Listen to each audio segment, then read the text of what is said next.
Des militaires ukrainiens de la 95e brigade d'assaut aéroportée font face à une crise de commandement sans précédent. Dans un tournant inattendu, ces soldats ont décidé de quitter volontairement leur position dans la région d'Olechnia, près de Koursk, soulevant des questions sur le moral et la cohésion des forces ukrainiennes. Selon des interceptions radio rapportées par des sources militaires, cette désertion n'est pas un acte isolé, mais un reflet inquiétant d'une désillusion croissante au sein des troupes. Les informations révèlent que lors d'une récente bataille, le commandement ukrainien a tenté de déployer un bataillon de la 95e brigade vers Olechnia.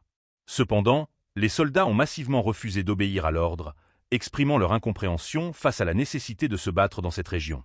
Ils ne comprennent pas pourquoi ils devraient mourir ici, a affirmé une source des forces du Nord.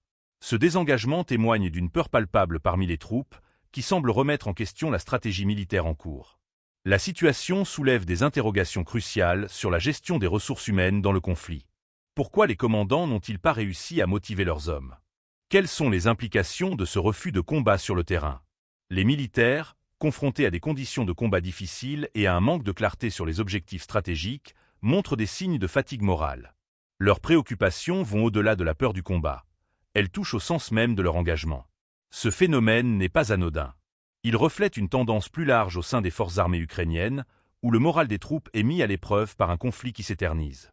Les soldats, initialement enthousiastes à l'idée de défendre leur patrie, commencent à s'interroger sur la viabilité de l'effort de guerre. Un expert militaire a souligné que le moral est aussi important que l'équipement. Dans ce contexte, le refus de se battre peut être interprété comme un cri d'alarme sur le besoin urgent de réévaluer les stratégies de commandement et de soutien aux troupes.